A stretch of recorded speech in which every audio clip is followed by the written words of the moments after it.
శ్రోతలకు నా హృదయపూర్వక నమస్కారములు. మన శ్రోతలలో ఒక సోదరి ప్రశ్నను పంపడం జరిగింది. ఆ ప్రశ్న, మనిషి అంతరంగిక ప్రయాణము చేసేటప్పుడు దైనందిన జీవితంలో గుడికి వెళ్ళడం చేస్తాం కదా, ఇంట్లోనే ఉండి సాధన చేయటం కరెక్టా, లేదా గుడులకు వెళ్ళటం, తీర్థయాత్రలు చేయటం, ఇటువంటి వాటి వలన ఆధ్యాత్మిక ఎదుగుదల ఉంటుందా, వివరించగలరు? ఇదండి వీరి ప్రశ్న. సాధన అనేది ఇంట్లో చేసుకుని ఇంట్లో కూర్చొని చేసుకోవటం మంచిదా, లేదా గుడులకు, అంటే ప్రార్థనాలయాలు అన్ని మతాల వాళ్ళకే ప్రార్థనాలయాలు ఉన్నాయి, అన్ని మతాల వారికి పుణ్యక్షేత్రాలు ఉన్నాయి. అలా పుణ్యక్షేత్ర యాత్రలు, ప్రార్థనాలయాల సందర్శన అనేది ప్రతి మనిషి జీవితంలో ఒక భాగంగా ఉంటుంది. ఇంకా ఈ ప్రార్థనాలయాలు అంటే బయట నిర్మించుకున్న ప్రార్థనాలయాలు, మందిరాలు కావచ్చు, చర్చిలు కావచ్చు, మసీదులు కావచ్చు, లేదా గురుద్వారాలు కావచ్చు, అనేక మతాలకు సంబంధించిన వాటికి అనేక పేర్లు పెట్టుకున్నారు. కానీ ప్రార్థనాలయాలన్నీ ఒకటే, అన్నీ ప్రార్థనాలయాలే. ఇలా సామూహికంగా ఆ మతస్థులందరూ, ఆ దైవాన్ని అనుసరించే వారందరూ వెళ్ళటానికి కట్టుకొని ఏర్పాటు చేసుకున్న ప్రార్థనాలయాలకు వెళ్ళటం మానవ జీవితంలో ఒక సహజ చర్యగా అనాదిగా సాగుతూ వస్తుంది.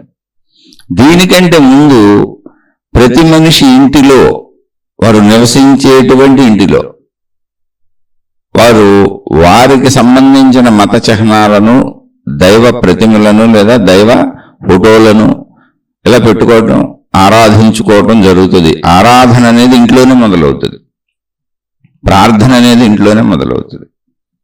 ఎప్పుడు ఇంట్లో సాగుతూనే ఉంది అది.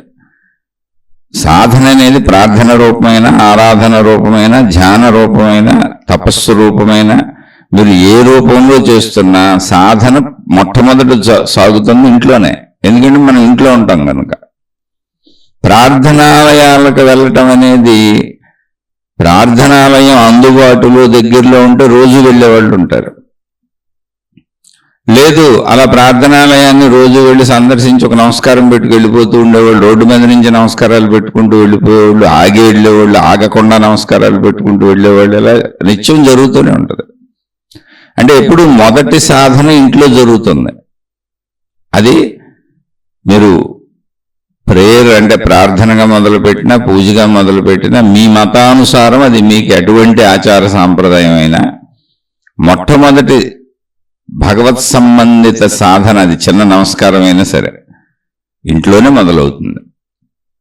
అక్కడి నుంచి బయట ప్రార్థనాలయాలకు వెళతాం. అక్కడి నుంచి అరుదుగా కొన్ని పుణ్యక్షేత్రాలు ఉంటాయి. అంటే వాటికి ఒక ప్రాశస్త్యం ఉంటుంది. లేదు, ఫలానా మహాత్ముడు, మహానుభావుడు ఫలానా ప్రదేశంలో నివసించారు, ఆయన జీవిత పర్యంతము ఆ ప్రదేశంలోనే నివసించారు కాబట్టి ఆ స్థలం పుణ్యక్షేత్రమైంది. అలా పుణ్యక్షేత్రాలు అంటే పుణ్య పురుషులు, మహాత్ములు, జీవన్ముక్తులు వారు నివసించిన ప్రదేశాలు పుణ్యస్థలులుగా అనేకం మారినాయి. అలాగే చారిత్రకమైనటువంటి, అంటే వెనక్కి వెళ్ళి పురాణాలు, ఇతిహాసాలు ఇప్పుడు మనం నిరూపించుకోలేము, మనకు తెలియదు, మనం చూడలేదు. కానీ మనకి వెనకటి నుంచి వస్తున్నటువంటి పురాణ గ్రంథాల, ఇతిహాసాల చరిత్ర ఆధారంగా అనేక మతాల వారికి అనేక పుణ్యక్షేత్రాలు ఉంటాయి. అంటే ఆ క్షేత్రంలో వారికి సంబంధించిన, దైవానికి సంబంధించినటువంటి ఆ క్షేత్ర విశేషాలు ఉంటాయి. అలా ఇతిహాసాల రూపంలో, పురాణాల రూపంలో, చారిత్రక నేపథ్యంలో తరతరాలుగా వేల లక్షల సంవత్సరాల వెనక నుంచి వస్తున్నటువంటి సాంప్రదాయాలు ఉంటాయండి. లక్షలు కావచ్చు, వేలు కావచ్చు, వందలు కావచ్చు. ఇప్పుడైతే మనకు తెలియదు. వెనక నుంచి వస్తున్నటువంటి పుస్తకాల ఆధారంగా, జ్ఞానం ఆధారంగా, ఎవరో చెప్పిన విషయాల ఆధారంగా వాటిని పుణ్యక్షేత్రాలుగా నమ్ముతూ ఉంటాం. వాటికి ఆధారాలు ఉన్నవి, గ్రంథాలు ఉంటాయి. ఇప్పుడు కొన్ని పుణ్యక్షేత్రాలు ఇప్పుడు తయారవుతూ ఉంటాయి, ఎప్పుడూ కాలంలో తయారవుతూ ఉంటాయి. ఏంటి అంటే జీవన్ముక్త స్థితి పొందినటువంటి మహనీయులు, మహాత్ములు, లేదా ఆధ్యాత్మిక తత్వ ప్రచారకులు, నిజమైనటువంటి మహాత్ములు, మహనీయులు, వాళ్ళు స్త్రీలు కావచ్చు, పురుషులు కావచ్చు, మాతాజీలు కావచ్చు, ఎవరైనా కావచ్చు, నిజమైన మహాత్ములు, వాళ్ళు నిలిచిన స్థానాలు, జీవించి ఉన్న స్థానాలు పుణ్యక్షేత్రాలుగా అలరారుతూ ఉంటాయి. ఇవి మనకున్న పుణ్యక్షేత్రాలంటే. అలాగే పుణ్యక్షేత్రాలతో పాటు అనేక మతానుసారం పుణ్య నదులు, అంటే ఇంకా ప్రదేశాలన్నీ అంతే. అక్కడ దేవుళ్ళు అనొచ్చు, నదులు అనొచ్చు, అక్కడ ఉన్న విశేషతలు అనేక రకాలుగా చెప్పుకోవచ్చు. అయితే ఇదంతా అసలు ఎందుకు జరుగుతుంది? బేసిక్ పాయింట్ అది.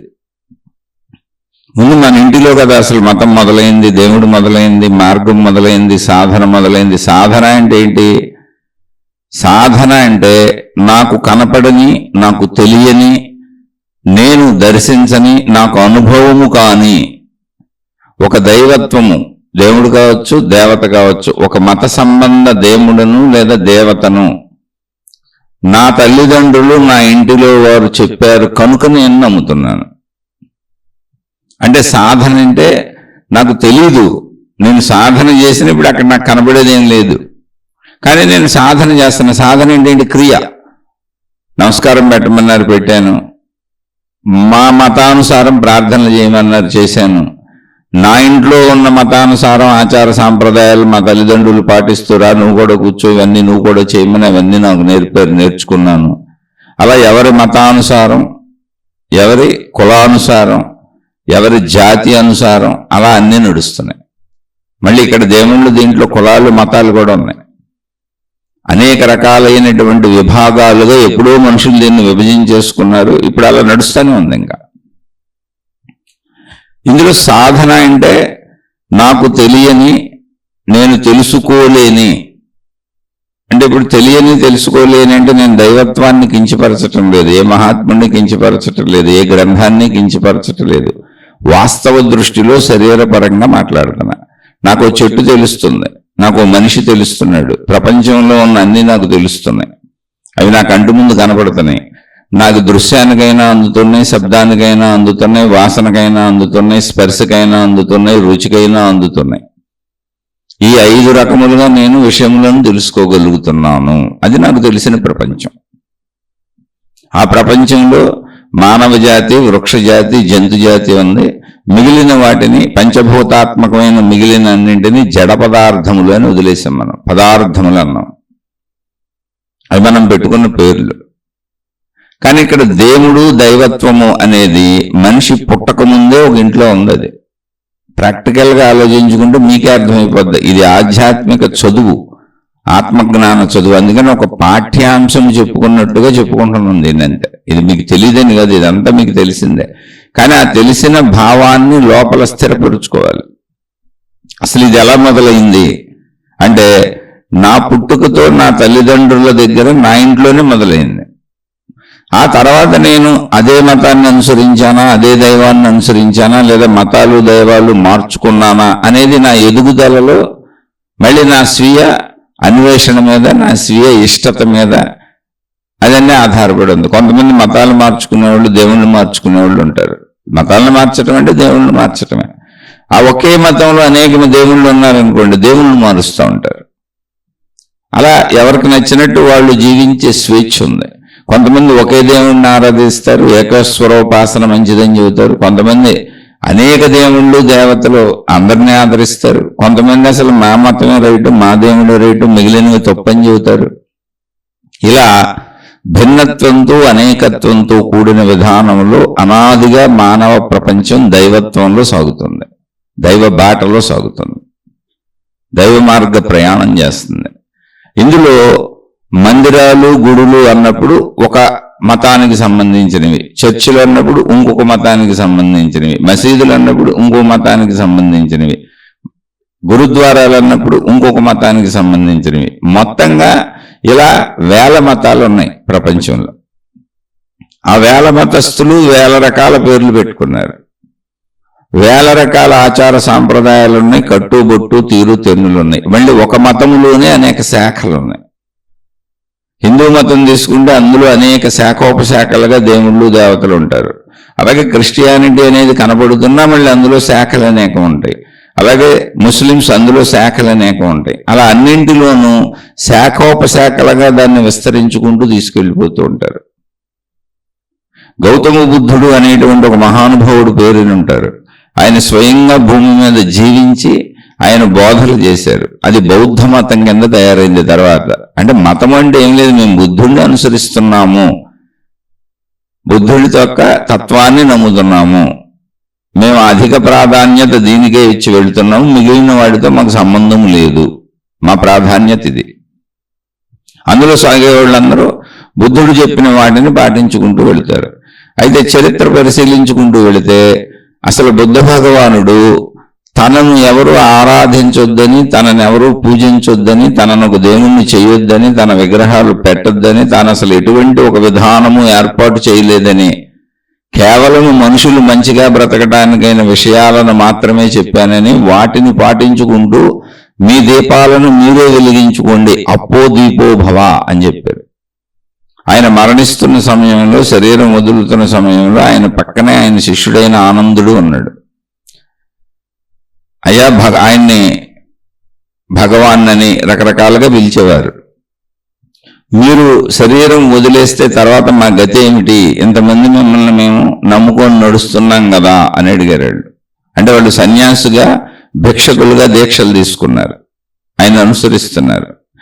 ఆయన చక్కగా మనసు కుదుట పడతానికి ఆయన ఎవరెక్కడ చెప్పినా ప్రపంచంలో అద్భుతాలే ఉండవు, మహిమలే ఉండవు, మాయలే ఉండవు.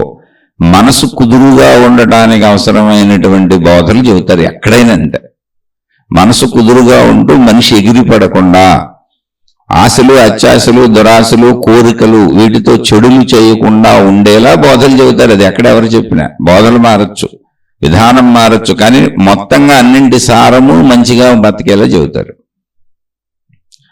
అలా బోధలు చేసినటువంటి బుద్ధ భగవానుడు మధ్య మార్గంలో జీవించండి, పూర్తిగా వదిలేయకండి, అలానే పూర్తిగా దాన్నే పట్టుకొని వెంపర్లాడకండి, మధ్య మార్గంలో జీవించండి అంటూ అలా జీవించటానికి అనువైనటువంటి విషయాలను అనేక పరిస్థితుల్లో అనేక మందికి అనేక రకాలుగా చెప్పవలసి వచ్చింది. అప్పటి దేశకాల పరిస్థితులు, ఆ మనుషుల యొక్క అవసరాలు, సమయ సందర్భాలను బట్టి. ఇలా ఆయన మరణిస్తున్న సమయంలో ఆయన దగ్గర ఉన్నటువంటి ఆనందుడు అనే శిష్యుడు అడిగాడు. అప్పటికే ఆయనకి బోల్డు మంది శిష్యులు తయారయ్యారు. రాజులు, మహారాజులు కూడా ఆయన శిష్యులుగా ఉండేవారు, ఎందుకంటే అది రాజుల కాలం. ఈయన కూడా ఒక రాజు కొడుకే, రాజ్యాన్ని వదిలిపెట్టి వచ్చేసారు. అప్పుడు ఆ ఆనందుడు అనే శిష్యుడికి తన అంతిమముగా ప్రాణము వదిలే ముందు ఆయన చెప్పిన మాటలు, నా మీద ఆధారపడటం అసలు మీకు నేను నేర్పలేదు, నేను మీరు మంచిగా ఎలా బ్రతకాలో చెప్పాను, నేను మిమ్మల్ని మంచిగా బ్రతికిస్తానని. కానీ అంటే నేను దాని సారాంశాన్ని చెబుతున్నాను. బుద్ధుడి మాటలు మొత్తంగా ఇలా లేవు, సారాంశం చెబుతున్నాను. ఆయన అసలు పాళీ భాషలో మాట్లాడారు. మనం ఎన్ని పుస్తకాలు చదువుకున్నా రచయితల అభిప్రాయాలే, కానీ అభిప్రాయం దానికి దగ్గరగా ఉంటుంది. నా మీద ఆధారపడి నన్ను అనుసరించి, నన్ను అర్చించి, నన్ను ఆరాధిస్తే నేను మోక్షాన్ని ప్రసాదిస్తాను అని చెప్పే టైపు దేవుణ్ణి నేను కాదు. అందుకనే బుద్ధుడి యొక్క తత్వాన్ని శూన్యవాదము అని కూడా పిలిచారు కొంతమంది. ఏ దేవుణ్ణి ఆయన ప్రతిపాదించట్లేదు, ఏ ఆకారమో ఆకృతి ఉన్న దేవుడు దేవత గురించి ఆయన మాట్లాడట్లేదు. కానీ ఆయన మాట్లాడింది సంపూర్ణమైనటువంటి ఆత్మజ్ఞానము, దాన్ని నిర్వాణము అని పేరు పెట్టారు. ఈ ఆత్మజ్ఞానము, ఆత్మశక్తి అనేది అనాదిగా ప్రపంచంలో ఉన్న విషయమే, లేకపోతే వారికి మాత్రం అలా తెలుస్తుంది. వారికి వివాహమైంది, బుద్ధ భగవానుడికి వివాహమైంది, ఒక పిల్లవాడు పుట్టాడు, ఆయన రాజకుమారుడు. అంటే ఆయనకి మొత్తం అప్పటికి ప్రాపంచిక పరిస్థితులు అన్నీ తెలుసు. బిడ్డ ఎదుగుతూ పెద్దవాడు అవుతున్నాడు. అలా కొంతకాలం సంసార జీవితంలో ఉండి బిడ్డను కన్నాక ఆయన ఆ రాజ్యాన్ని, కుటుంబాన్ని వదిలిపెట్టి వెళ్ళిపోయి అసలు ఈ సత్యాన్వేషణ నేనెవరు అని తెలుసుకోవాలనుకున్నారు. ఆయన తెలుసుకున్నారు. దాన్ని జ్ఞానోదయము అన్నారు. ఏం తెలిసింది? ఏమీ లేదు. ఎవరికైనా ఆఖరికి తెలిసేది ఒకటే, నేను శక్తిని, శరీరం నశిస్తుంది. ఆ స్థితిని మోక్షము అన్నారు హిందూ గ్రంథాల్లో. అదే స్థితిని నిర్వాణము అనే పదంతో బుద్ధ భగవానుడు సూచించారు. అందరూ ఒకటే చెప్పారు, కానీ చెబుతున్నటువంటి తీరుతెన్నులు మారిని, చెప్పే విధానంలో భాషలు మారినాయి వాళ్ళు ఉన్న ప్రదేశాలను బట్టి. ఎక్కడైనా ఆత్మజ్ఞానంలో ఆధ్యాత్మిక చదువులు, దేవుడు అనే సబ్జెక్టు ఒక పరిమిత భావన సబ్జెక్ట్ రాదు, ఆగిపోతుంది. అది అంతటి మానసిక పరిపక్వత, జ్ఞాన పరిపక్వత, అర్థం చేసుకునేంత నిపుణత, నైపుణ్యము వచ్చినాక అలా మాట్లాడతారు. అది వచ్చింది బుద్ధ భగవానుడికి, అందుకని ఆయన అలా మాట్లాడారు. ఒక రమణ భగవానులు కూడా అలాగే ఉన్నారు. అయితే ఎవరు దేవుళ్ళని నిరసించలేదు. ఇక్కడ దేవుణ్ణి ఎవరు విమర్శించలేదు, దేవుళ్ళ జోలికి ఎవరు వెళ్ళలేదు. దేవుళ్ళతో మీకు పని ఉంది, మీలో ఉన్న శక్తి అది తెలుసుకోండి అని చెప్పారు. ఇప్పుడు జ్ఞానోదయం అనేది ఒక బుద్ధుడికి తనలోనే జరిగింది, ఓ రమణ మహర్షికి తనలోనే జరిగింది, ఓ షిరిడి సాయిబాబాకి తనలోనే జరిగింది, ఓ రామచంద్ర ప్రభువుకి తనలోనే జరిగింది. ఎవరికైనా అది తనలోనే జరిగేటువంటి విషయం. నీలో జరిగే ఆ విషయానికి నువ్వు ఎక్కడో బయట ఎందుకు పరుగులు పెడతావు అని చెప్పారు అనేక మంది. ఎందుకని వాళ్ళు ఉన్న స్థాయి అది, వాళ్ళకి ఆ స్థాయి అర్థమవుతుంది. ఆ స్థాయి అర్థం అవ్వని వాళ్ళకి అసలు ఇక్కడ బుద్ధుడు ప్రస్తావన ఎందుకు తెచ్చాను అంటే, బుద్ధుడు ఇలా చెబుతూ చివరి దశలో అప్పో దీపో భవ, పాళీ భాష అంటారు, నీ దీపాన్ని నీవే వెలిగించుకో అని ఆనందుడికి చెప్పారు. నా మీద ఆధారపడద్దు, మీకు చెప్పాను విషయాలు అవన్నీ మీకు తెలిసినవే. ఏముంటుంది అద్భుతమైన విషయాలు ఏమంటే, మంచిగా బతకండి అని 1000 రకాలుగా 1,00,000 రకాలుగా 1,00,00,000 రకాలుగా చెప్పినా, మార్చి చెప్పినా దాని సారాంశం మంచిగా బతకండి అనేది తెలియని మనిషి ఎవడుంటాడు? మంచిగా బతకటం లేదంటే బ్రతకటానికి ఒక బ్రతికిన వ్యక్తిని ఆలంబనంగా తీసుకుంటున్నారు. మంచిదే అది. మంచిగా బతకడానికి, మంచి అనే సాధన చేయడానికి ఒక మంచివాడిని, ఒక మహాత్ముడిని ఆదర్శంగా తీసుకుంటున్నారు. ఓకే, మంచిదే. కానీ సారాంశం ఒకటే, ఏ మతం ఎక్కడ చెప్పినా మంచిగా బతకటమే. సర్వమతముల సారము మంచి, సర్వబోధనల సారము మంచి, సర్వజ్ఞాన సారము మంచి, సర్వదైవ సారము మంచి. కాదా? పోనీ మీరు పరిశీలించి చూసుకోండి. అప్పుడు బుద్ధ భగవానుడు ఆనందుడికి చెప్పింది ఏంటంటే, నన్ను అసలు ఎక్కడా కూడా, ఆయన శిష్యులతో కూడా చెప్పారు, నన్ను ఆరాధించొద్దు అంటే ఒక వ్యక్తి ఆరాధన, ఒక రూప ఆరాధన, ఒక దైవ ఆరాధన అంటే ఒక ఆకృతి ఏర్పరచుకున్న ఆరాధనని ఆయన అసలు ఉన్నంతకాలం అంగీకరించలేదు. ఒక శక్తి, నువ్వు ఒక శక్తి స్వరూపానివి అంటే ఇంచుమించు ఆత్మతత్వాన్ని చెప్పారు ఆయన. ఆత్మజ్ఞానమే ఆత్మతత్వం. ఏంటిది? నాకు శరీరం ఉన్నది నిజమే, ఆ శరీరంతో 100కి 100 పాళ్ళు మీరు ఖచ్చితంగా మంచిగా బతకాలి ప్రపంచంలో. అందుకని బ్రతకడానికి అనువైన సమస్తము చెప్పారు. గృహస్థులు ఎలా బ్రతకాలో చెప్పారు, గృహస్థులు కాని వాళ్ళు, సన్యాసం తీసుకున్న వాళ్ళు ఎలా బ్రతకాలో చెప్పారు. ఆ చెప్పారు ఏముంది? ఇప్పుడు మన ముందు మనం జీవిస్తున్నప్పుడు మనకు వేల లక్షల మంది మనుషులు మన జీవన పర్యంతం తగులుతారు. మనం చవటం మొదలు పెట్టాం అనుకోండి, ఒక్కొక్క మనిషికి ఒక్కోలా చెప్పాల్సి వస్తుంది. అందరికీ ఒకేలా ఎలా చెబుతాం? వీళ్ళ జీవితం, వీళ్ళ కుటుంబ పరిస్థితులు, వీళ్ళ వయస్సు, వీళ్ళకున్న ఆర్థిక పరిస్థితులు, అనారోగ్య పరిస్థితులను బట్టి అనేక పరిస్థితులను దృష్టిలో పెట్టుకొని వీళ్ళకి సమస్యలకి వీళ్ళకి చెప్పాలి, వాళ్ళ సమస్యలకి వాళ్ళకి చెప్పాలి. అలా బోధలు అనంతముగా వస్తాయి. ఎందుకని మనుషులు వివిధముగా ఉన్నారు కాబట్టి, అంతే తప్ప ఏదేదో చెప్పేశారని కాదు. అలాగే భాషలు వేరువేరుగా ఉన్నాయి కాబట్టి అనేక మంది అనేక స్థలాలలో మహాత్ములు, మహనీయులు, దేవుళ్ళు, దేవతలు అలా వచ్చారు కాబట్టి ఆయా భాషల్లో ఉంటాయి. అంతే తప్ప వైరుధ్యత లేదు, సారము మంచే. అలా బుద్ధుడు ఒక వ్యక్తి ఆరాధనను, రూప ఆరాధనను అంగీకరించలేదు. శూన్యవాదము ఎంత అంగీకరించలేదు ఆయన అంటే, బుద్ధుడిది శూన్యవాదం అనే ఒక పేరు వచ్చింది. శూన్యవాదము కాదు, నేను ప్రతిశీర్షికలు చెబుతున్నా, ఆకాశతత్వమే అనంత ఆత్మశక్తి. కానీ మనకు అది శూన్యంలా కనబడుతుంది, ఖాళీలా కనబడుతుంది. దాని గురించే మాట్లాడినప్పుడు మనది శూన్యవాదము, ఖాళీవాదము అని అర్థం అవ్వని వాళ్ళు, శక్తితత్వము తెలియని వాళ్ళు అనుకుంటారు. కానీ అది శక్తివాదము, అనంత ఆత్మశక్తివాదము. సంపూర్ణమైనటువంటి నా యొక్క తత్వమైనటువంటి, నా ప్రాణశక్తి స్వరూపమైనటువంటి ఆత్మశక్తి యొక్క నా ప్రాణశక్తివాదం అది. నేను శక్తి స్వరూపుణ్ణి, నేను శక్తి స్వరూపురాన్ని. కానీ ఆ విషయం నాకు తెలియదు. నేను శరీరం అని అనుకుంటున్నా. అబద్ధమా? కాదు నిజమే. నేను అనుకునేది అబద్ధమా? కాదు నిజమే. ఇదొక దశ. విత్తనముగా ఉన్నప్పుడు దాని దశ అంతే, అది విత్తనమే. విత్తనము అబద్ధమా? కాదు నిజమే. కాబట్టి విత్తన దశలో మనిషిగా శరీరంతో ఉన్న మనం సాటి మనుషుల మధ్య జీవించేటప్పుడు 100 మంచిగానే జీవించాలి. అలా మంచిగా జీవించడానికి అనువైన బోధలన్నీ చెప్పారు ఆయన. చెప్పారు, అన్ని ఉన్నాయే చెప్పింది ఆయన. అసలు మనిషి జీవితం ఏంటి అంటే, అసతోమా సద్గమయ, అసత్యము నుంచి సత్యము వైపుకు సాగటం.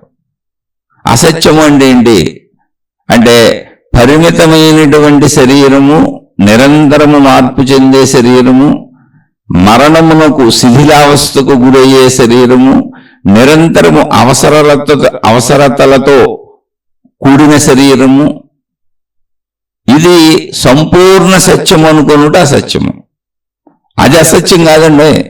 శరీరం అసత్యం కాదు, ఇప్పుడు మనం మాట్లాడుకునే అసత్యం కాదు. కానీ అదే సంపూర్ణ సత్యం అనుకొని జీవించుట అసత్యము. అసతోమ సద్గమయ అంటే ఏంటంటే, అసత్ ఏంటి అంటే ఈ శరీరము నేనన్న నా సంపూర్ణ భావన విత్తన దశ మాత్రమే. అదే సంపూర్ణ సత్యమని నేను అనుకోవటమే అసత్యము. అసతోమ సద్గమయ. అసత్యము నుంచి నన్ను సద్గమయ సత్యము వైపు నడిపించు. ఇది మానవ జీవితం. ఏంటి ఆ సత్యం ఏంటి? మరి అసత్యం ఏంటి అసలు అంటే, ఈ శరీరము నేను అనేది సత్యమే. ఎంత సత్యము? పాక్షిక సత్యము. శరీరపరమైన శరీరం ఉన్నంత వరకు ఉండే సత్యము, శాశ్వత సత్యం కాదు, అనంత సత్యం కాదు. అది పాక్షిక సత్యం, ఓ చిన్న సత్యం. ఈ చిన్న సత్యమే అసత్యము. ఎందుకని ఇది మొత్తం సత్యమని నువ్వు అనుకుంటున్నావు. కాదు, ఒక అనంత సత్యములో ఇది విడిపోయి ఉన్న ఒక చిన్న భాగం. ఇది విత్తన దశ. కాబట్టి ఈ విత్తన దశ నుంచి మహావృక్షపు దశకు నన్ను చేర్చు అంటే నేనే వెళ్ళాలి. మరి నాకు తెలియదుగా, అందుకని తెలిసిన వాళ్ళు చెప్పాలి. తెలిసిన వాళ్ళు ఏంటి, వాళ్ళ దగ్గర తెలుసుకోవాలి. జ్ఞానం అంతే, ఏమి లేదు. కానీ ప్రయాణం నాదే. విత్తనమే చెట్టు అవ్వాలి. ఇంకొక చెట్టు విత్తనాన్ని చెట్టు చేయలేదు ఎన్ని బాబులు చేసినా. ఈ విత్తనం మళ్ళీ మహావృక్షం అవ్వాల్సిందే. అలాగే ఎంతమంది దేవుళ్ళు, ఎంతమంది దేవతలు, ఎంతమంది గురువులు, ఎంతమంది మహాత్ములు వచ్చినా నీ నెత్తి మీద చేయబెట్టి నీకు మోక్షాన్ని ఇవ్వలేరు. నువ్వు విత్తన దశలో ఉన్నావు. నీ అనంతత్వపు మోక్ష స్థితిని నువ్వు పొందాలి. ఎందుకని అది ఇప్పుడే ఉంది నీకు.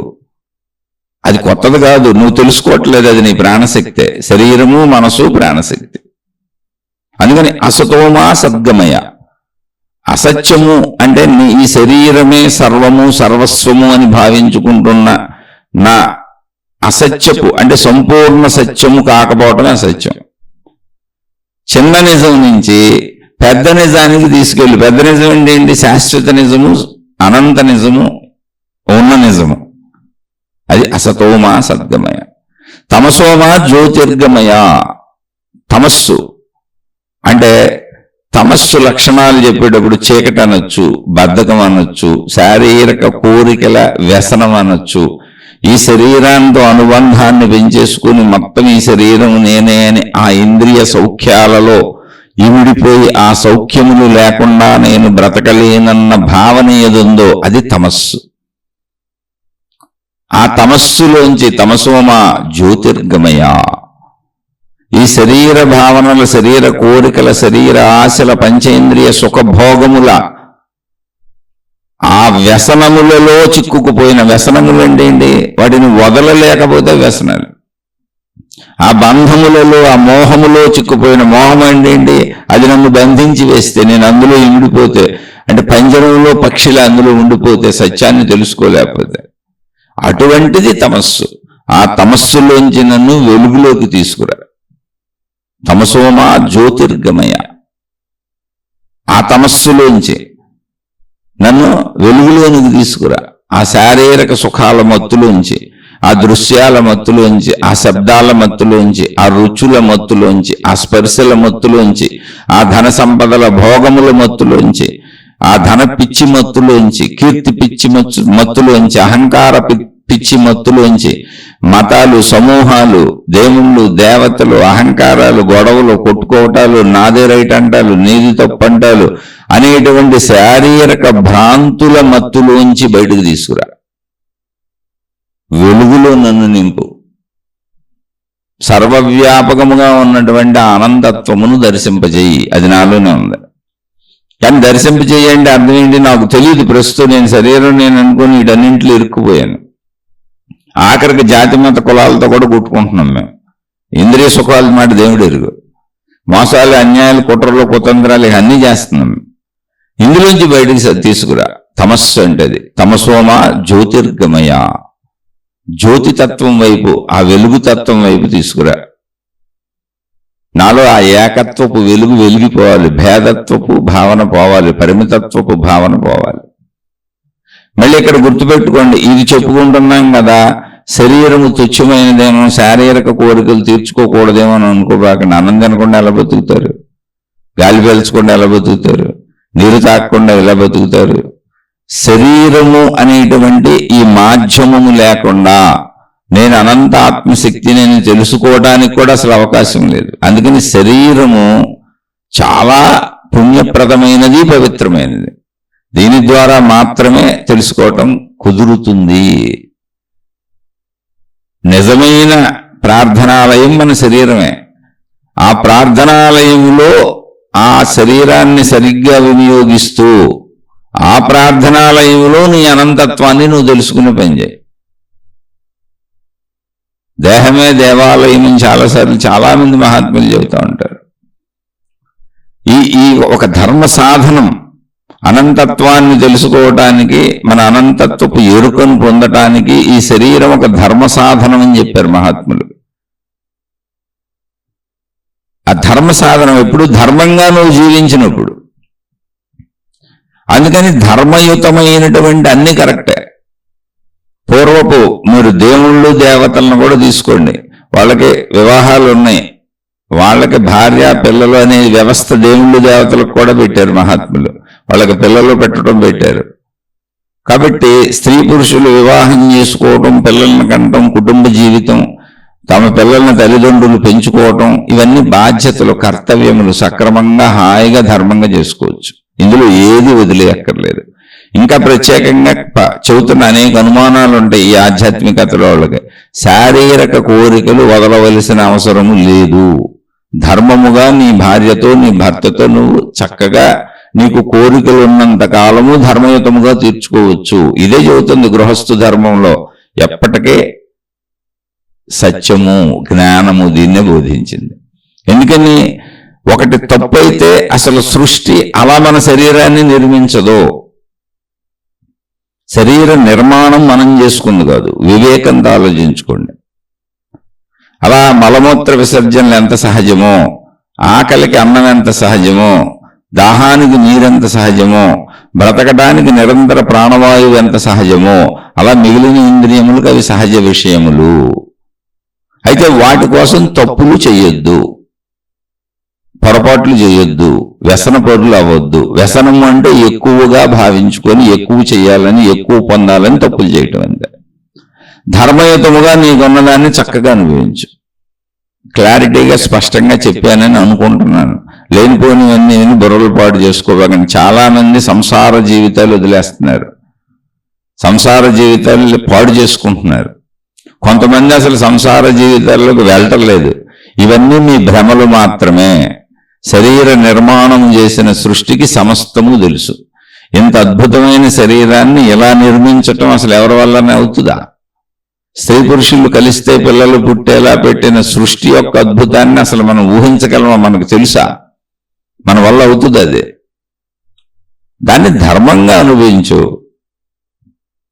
ఆ ధర్మం కాకుండా అధర్మానికి వెళ్ళినప్పుడు తమస్సు, ఆ శరీర సుఖభోగాలలో లీనమైపోయి వాటిని వ్యసనములు చేసుకొని అందులో ఇరుక్కుపోయాను. పంజరంలో పక్షి ఉండిపోయినట్టుగా, ఇరుక్కుపోయినట్టుగా శరీర పంజరంలో నేను ఇరుక్కుపోయాను. నా అనంత ఆత్మశక్తిని, ప్రాణశక్తిని తెలుసుకోకుండా ఈ ఆసక్తినే శరీర వ్యసనములకు వాడుకుంటున్నాను. కాదు, తమసోమ జ్యోతిర్గమయ అంటే శరీరమును ధర్మ సాధనముగా వాడుకుంటున్నాను.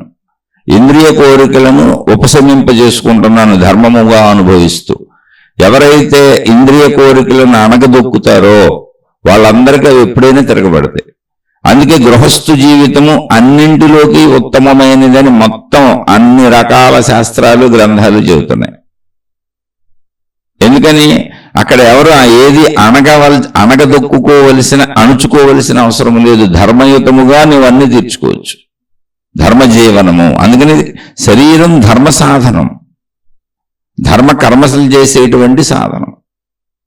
అక్కడ అర్థం చేసుకోండి, తమసోమ జ్యోతిర్గమయ. నేను అలా శరీరంలో ఇరుక్కుపోయి ఆ శారీరక కోరికలలో, బంధాలలో, బాంధవ్యములతో, మోహము అంటే అధికమైతే మోహము, ధర్మము మోహము కాదు. ఇప్పుడు నాకు బిడ్డలు ఉన్నారు, నా బిడ్డలను నేను పెంచుకోవడం నా కర్తవ్యము. నా బాధ్యత. నా తల్లిదండ్రులు వృద్ధాప్యంలో నా మీద ఆధారపడవలసిన స్థితిలో ఉన్నారు. నేను చూడకపోతే వాళ్ళకి ఇబ్బంది కలుగుతుంది. ఖచ్చితంగా తల్లిదండ్రులను చూడవలసిన బాధ్యత నాకుంది. చూడాలి అప్పుడు. ఇవి బాధ్యతలు, ధర్మములు. ఇటువంటి ధర్మములు మనం ఒక వివాహ వ్యవస్థ ద్వారా, కుటుంబ వ్యవస్థ ద్వారా మానవాళి మనమే నిర్మించుకున్నాం. ఆ ధర్మ వ్యవస్థలో సాగుతూ వెళ్ళు. అక్కడ ధర్మ వ్యవస్థలో నువ్వు వెళ్తే అదంతా కరెక్టే. అధర్మ వ్యవస్థలోకి వెళ్ళావా అంటే నా బిడ్డలను పెంచుకోవటం కోసం, నా తల్లిదండ్రులను చూసుకోవటం కోసం, నా భార్య పిల్లల కోసం, నా భర్త పిల్లల కోసం పక్కన ఎవరికైనా హాని చేస్తాను, మోసం చేస్తాను, అన్యాయం చేస్తాను, ఎక్కడైనా లాక్కొచ్చి మేము బాగుంటాము అంటే మళ్ళీ నువ్వు తమస్సులోనే ఉన్నావు. చెడు అంటే తమస్సు. అప్పుడు నువ్వు మోహములో ఉన్నావు, నా వాళ్ళనే మోహంలో ఉన్నావు. వీళ్ళ కోసం ఇంకోళ్ళకి అన్యాయం చేస్తున్నావు. అప్పుడు ఏమవుతుందంటే ఆ కర్మఫలము నీకు నీ వాళ్ళకి వస్తుంది. కర్మ సిద్ధాంతం ఒకటి పనిచేస్తుంది ఇక్కడ, నువ్వు తప్పించుకోలేవు. అందుకని ధర్మముగానే జీవించమని చెప్పారు. తమస్సు నుంచి వెలుగు వైపు వెళ్ళటం ఏంటంటే, నువ్వు ఒకవేళ తమస్సులో ఉన్నా నష్టమేం లేదు, కానీ మళ్ళీ నీకు కష్టాలు వస్తాయిగా. తమస్సులో, చెడులో నువ్వు చేసిన పనుల ఫలితములు నువ్వు అనుభవించవలసి వస్తుందిగా. అందుకని ఖచ్చితంగా నువ్వు జ్యోతిర్గమయ అంటే జ్ఞానతత్వం వైపు, వెలుగు వైపు వెళ్ళాలి. ఈ మోహము వదిలి ధర్మముగా జీవించాలి. ఈ వ్యసనములు వదిలి ధర్మముగా జీవించాలి. వ్యసనములు అంటే ధర్మము కంటే అధికమైనవి. ధర్మము వ్యసనము కాదు.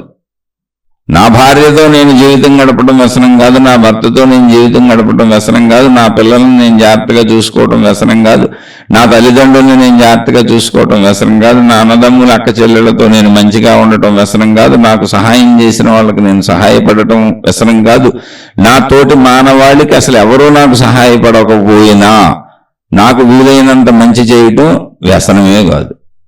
కానీ నేను ఇలా నా వాళ్ళందరికీ ఉపయోగపడటానికి ఎవరినైనా మోసం చేస్తాను, ఎవరినైనా ఇబ్బంది పెడతాను, ఎవరి దగ్గరైనా లాక్కుండా నాకు అనుకూలంగా ఉండే వాళ్ళందరికీ మేలు చేయటానికి చుట్టూ ఉన్న ఎంతో మందికి హాని చేస్తాను, ఏదో ఒక రకంగా వాళ్ళ నుంచి లాక్కొని వీళ్ళకి పెడతాను, నాకు అనుకూలంగా ఉండే స్నేహితులు కావచ్చు, మిత్రులు కావచ్చు, బంధువులు కావచ్చు, కుటుంబ సభ్యులు అన్నప్పుడు నువ్వు తమస్సులో ఉన్నావు. చెడు అనేది తమస్సు అంటే ఆ బంధంలో చిక్కుకుపోయావు, ఆ మోహంలో చిక్కుకుపోయావు, అది తమస్సు. ఆ మత్తులో ఉన్నావు నువ్వు, ఒక మత్తులో ఇమిడిపోయావు నువ్వు. ఇంద్రియముల మత్తులో, శరీర మత్తులో, బంధముల మత్తులో, నేను నాది నా వాళ్ళనేటువంటి మత్తులో నీకు భిన్నమైనటువంటి వాటిని నాది కాదనుకున్న వారిని మోసం చేసే స్థితికి వెళ్ళినప్పుడు తమస్సు. అర్థం అవడానికి చెప్పాను. తమసోమ జ్యోతిర్గమయ. ఆ తమస్సు నుంచి బయటకు తీసుకురా, ధర్మంగా జీవిస్తాను. అందుకని శరీరము ధర్మ సాధనము. శరీరం లేకుండా అసలు మోక్షం పొందడం కుదరదు, నా ప్రాణశక్తిని తెలుసుకోవటం కుదరదు, ఆత్మశక్తిని తెలుసుకోవటం కుదరదు, అసలు ఏదీ చేయటం కుదరదు. అందుకని శరీరమును అది జాగ్రత్తగా రక్షించుకుని కాపాడుకో. దానికి మళ్ళీ ఎక్స్పైరీ డేట్ ఉంది. మరణం ఎప్పుడైనా ఆసన్నం అవ్వచ్చు, ఎప్పుడైనా రావచ్చు. కాబట్టి ఫిక్స్డ్ ఎక్స్పైరీ డేట్ కాదు, ఎవరి వాళ్ళకి వేరు వేరు.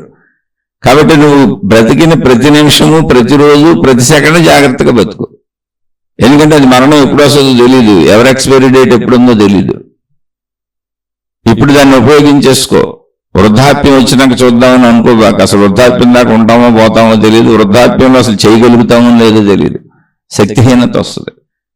తమసోమ జ్యోతిర్గమయ, మృత్యోర్మ అమృతంగమయ. ఇక్కడ ఉంది అసలు రహస్యం అంతా. అసతోమ సద్గమయ, అసత్యము నుంచి సత్యం వైపు నడిపించు. ఏంటి అసత్యం? ఏమి లేదు, ఈ శరీరం మొత్తం నిజం ఇదే, ఈ శరీరమే సర్వము, ఇంకెంతకంటే ఏమీ లేదు ఇక్కడ. కాబట్టి ఈ శరీరమునకు అవసరమైన సర్వ సుఖభోగములు పొందుతూ ఏ రీతిగానైనా అన్నింటినీ సంపాదించుకు పోగేసుకు బతకడమే అనుకోవడం అసత్యం.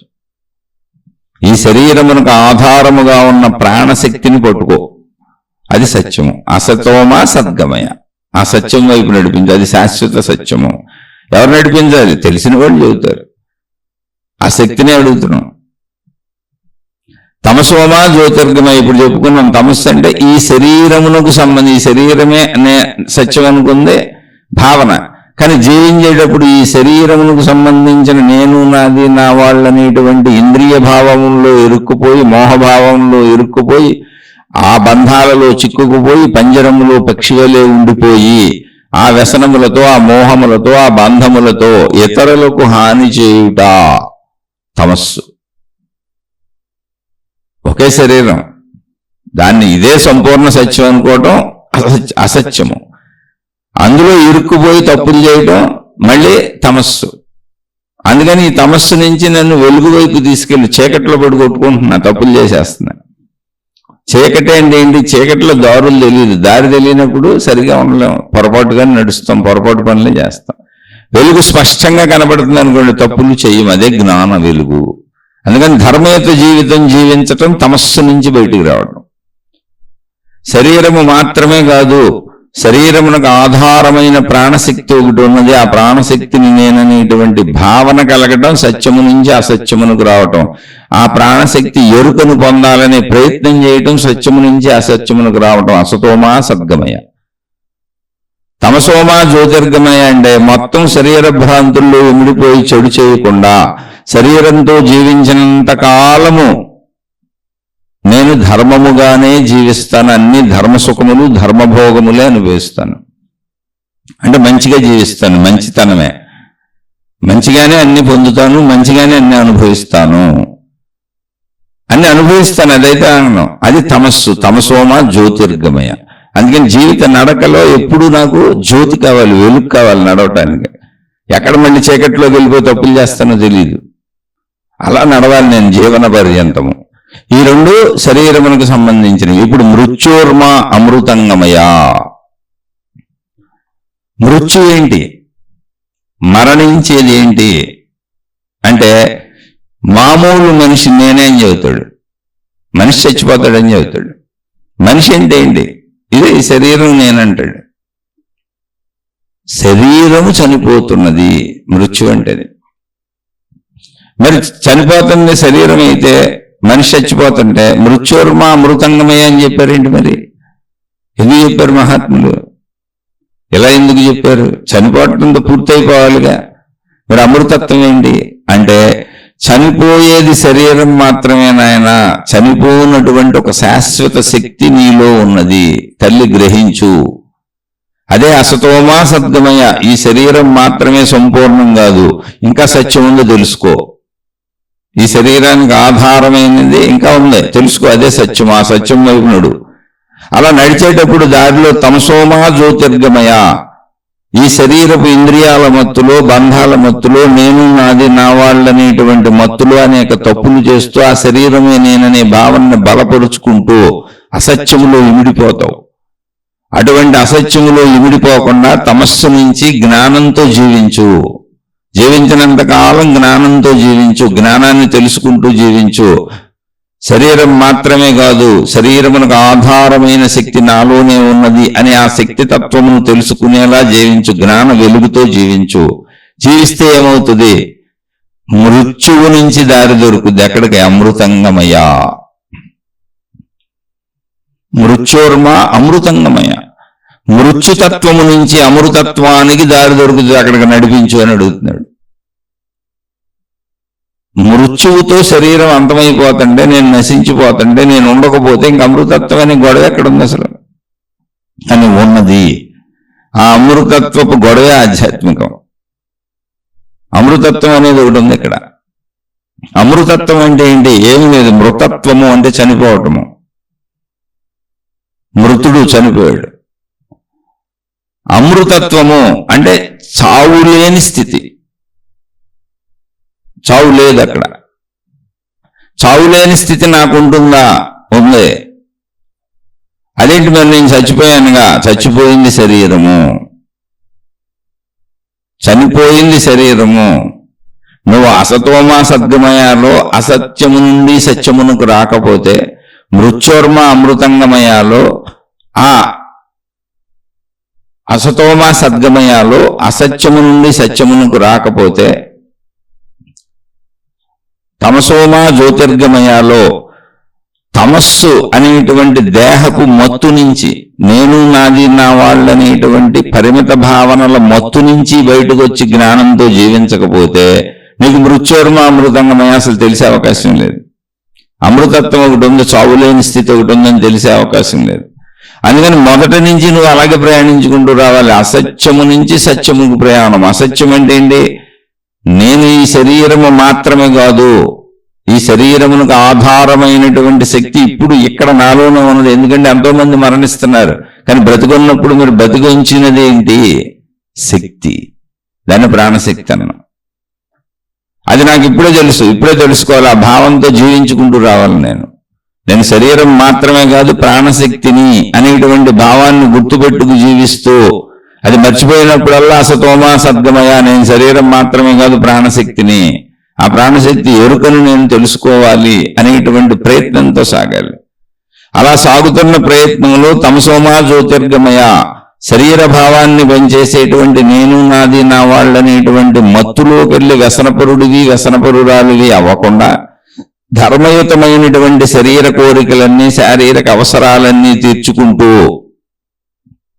నువ్వు మళ్ళీ నేను బ్రతికి ఉండటానికి కారణము నాలోని ప్రాణశక్తి, ఆ ప్రాణశక్తి ఎరుకను నేను పొందాలి అనేటువంటి ప్రయత్నాన్ని చేసుకుంటూ అలా జీవించుకుంటూ వస్తే మృత్యుర్మ అమృతంగమయ అనే స్థితికి వస్తావు. చనిపోయేది శరీరం, ప్రాణశక్తికి నశింపు లేదు అనేటువంటిది అప్పుడు తెలుస్తుంది. ఇక్కడ మృత్యువు ఉంది, మృత్యువు లేదని లేదండి. మృత్యుర్మ, మృత్యు ఉంది.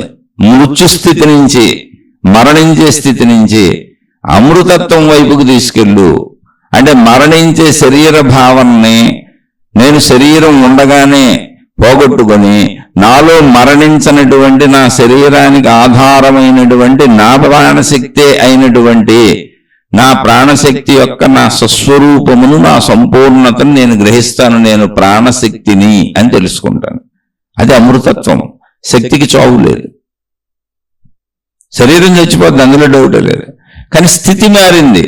మృత్యోర్మ, మృత్యు స్థితి నుంచి, చనిపోయే స్థితి నుంచి అమృతత్వ స్థితికి వచ్చేసాను. ఎందుకని జ్ఞానాన్ని తెలుసుకుంటూ వస్తున్నాను. నేను శరీరం మాత్రమే నేను కాదు, నేను ప్రాణశక్తి. నేను మొదలు పెట్టాను ప్రయాణం. అసతోమా సద్గమయ. ఆ ప్రాణశక్తి ఏంటో తెలుసుకుని ప్రయాణం చేసుకుంటూ వస్తున్నా. అందులో జీవించేటప్పుడు తమస్సులో బంధింపబడకుండా, మోహాలలో ఇరుక్కుపోకుండా ధర్మంగా మాత్రమే జీవించాను. ఎన్ని కష్టాలు వచ్చినా, ఎన్ని ఇబ్బందులు వచ్చినా ఉన్నదాంతో సంతృప్తి పెడుతూ జీవించాను, ఉన్నవారితో సంతృప్తి పెడుతూ జీవించాను. నేను నాది నా వాళ్ళ కోసం నేను ఎటువంటి పొరపాట్లు చేయలేదు, చేయను కూడా. ఎందుకనంటే నేను ఏ పొరపాటు చేయాలన్నా నా చుట్టూ ఉన్న వాళ్ళతోనే చేయాలి, వాళ్ళకే అన్యాయం చేయాలి. సాటి మనిషికి అన్యాయం చేసి నా మనిషికి నేను మేలు చేసుకోవటం, సాటి మనిషికి అన్యాయం చేసి నాకు నేను మేలు చేసుకోవటం, నాకు నేను కీడు చేసుకోవటం. ఎందుకంటే ఇక్కడ కర్మ సిద్ధాంతం కూడా పనిచేస్తుంది. మళ్ళీ నేను ఆ కర్మఫలములు అనుభవించక తప్పదు. అది నేనైతే నేను, నా వాళ్ళైతే నా వాళ్ళు. ఆ ఫలములను ఎవరు పొందారో వాళ్ళు అనుభవిస్తారు. ఎప్పుడు కర్మ ఎవరు అనుభవిస్తారు గుర్తుపెట్టుకోండి. మీరు డబ్బు సంపాదించారు, అన్యాయంగా అక్రమంగా ధనార్జన చేశామనుకోండి, నేనే చేశాను అనుకోండి, మీరు చెయ్యరు మహానుభావులు మంచివాళ్ళు, లేకపోతే వినరు కదా. నాలాంటి వాడు ఎక్కడ ఉంటాడు? నేనే అన్యాయం చేసి అక్రమంగా ధన సంపాదన చేశాను. అది నాకు ఉపయోగించుకుంటే ఆ కర్మఫలాన్ని నేను అనుభవిస్తాను. అది నా భార్యా పిల్లలకు ఉపయోగిస్తే ఎవరు ఎంత తిన్నారో, ఎవరు ఎంత పుచ్చుకున్నారో ఆ కర్మఫలాలను వాళ్ళంతా అనుభవిస్తారు. చేసిన కర్మఫలం కొంత నాకు వస్తుంది, కానీ అధికముగా దాన్ని ఎవరు అనుభవించారో ఆ కర్మఫలాన్ని వాళ్ళే అనుభవిస్తారు. ఎవరి కోసం చేశాను, ఎందుకు చేశాను, అదంతా మూటగట్టి ఎవరికి ఇచ్చానో కర్మఫలముల మూట కూడా వాళ్ళకే వెళ్ళిపోద్ది. అయితే చేసిన ఫలితం నేను ఎంత చేశానో అంత ఫలితం నాకు వస్తుంది. ఇది తప్పించుకోలేవు. అందుకని తమస్సు నుంచి వెలుగుతో జీవించు. ఎందుకని తప్పించుకోలేవు. నువ్వెంత మత్తులోకి వెళ్ళినా, ఎంత మోహంలోకి వెళ్ళినా, ఎన్ని రకాలు చేసినా నువ్వు తప్పించుకోలేవు. అందుకని ఇక్కడి నుంచి జ్ఞాన వెలుగుతో జీవించు. జ్ఞాన వెలుగు ఏంటి? ఏమీ లేదు. నేను శరీరం మాత్రమే కాదు, ఈ శరీరమును బ్రతికిస్తున్నటువంటి, ఈ శరీరమునకు ఆధారముగా ఉన్నటువంటి ప్రాణశక్తిని నేనే. ఆ ప్రాణశక్తి నాదే, అది నా స్వస్వరూపమే. కాబట్టి ప్రాణశక్తి ఎరుకతో జీవించుకుంటూ వస్తున్నాను కనుక మృత్యుతత్వం అయినటువంటి శరీరమునకు సంబంధించిన శిథిలత్వము నన్ను ఆవహించిన, నన్ను ఆవరించిన, ఆ మృత్యువు నన్ను కబళించిన, నాకు వృద్ధాప్యం వచ్చేస్తున్నా, అనారోగ్యములు వచ్చేస్తున్నా, శరీర శిథిలత జరిగిపోతున్నా, మరణము రాబోతున్నదని నా శరీరము నాకు సంకేతములు ఇస్తున్నా, నేను భయపడను, బాధపడను, దుఃఖపడను. ఎందుకని? నేను ప్రాణశక్తి స్వరూపముగా శాశ్వతుడను, అనంతుడను, పరిమితి లేనివాడను. నేను ప్రాణశక్తి స్వరూపమును. నాలోని ప్రాణశక్తి ఎరుకను నేను గ్రహించాను. అది నశించదు. కాబట్టి మృత్యుతత్వము నా శరీరమును కబళించవచ్చు, కానీ అమృతత్వముగా నా ప్రాణశక్తి తత్వములో నేను ఎప్పుడూ నిలిచే ఉన్నాను. అమృతత్వపు ఎరుకను పొందాను. అంటే నాలోనే ఉన్న అమృతత్వాన్ని నేను తెలుసుకున్నాను. ఇది ఆఖరి దశ. ఇది ప్రతి మనిషి మరణించేలోపు తెలుసుకోవాలి. అది మనలోనే ఉన్న అమృతత్వం. ఆ అమృతం మనలోనే ఉంది. మృతము లేని తత్వము అమృతం. అమృతం అంటే ఏదో తాగేది అనుకునేరు. ఇది జ్ఞానామృతం. అర్థం చేసుకు తాగాలందే. అవగాహనతో అర్థం చేసుకోవటమే తాగటం, అవగాహనే తాగటం, అర్థం అవటమే తాగటం. జ్ఞానామృతం. ఆ అమృత తత్వాన్ని నన్ను నడిపించు అంటే ఎవరైనా దానికి దారి చూపిస్తారు. ఇప్పుడు దానికి దారి చూపిస్తారు ఎవరైనా. అయ్యా మేము ఇలా పొందాం, మీరు ఇలా పొందండి చెప్తున్నారుగా. శరీరం నేను కాదు. ఫస్ట్ ఏంటి? అసతోమ సద్గమయ. ఈ శరీరమే మొత్తము నేను అనుకునేది అసత్యము కాదు. దీన్ని నడిపే ప్రాణశక్తి ఉన్నది. ఆ భావనతో జీవించి ఇప్పుడు సత్యభావనది. ప్రాణశక్తి ఎరుకుని తెలుసుకుందాం. ఇప్పుడు సత్యం ఏంటో తెలుసుకుందాం. అలా జీవించేటప్పుడు నేను శరీరంతోనే జీవించాలి.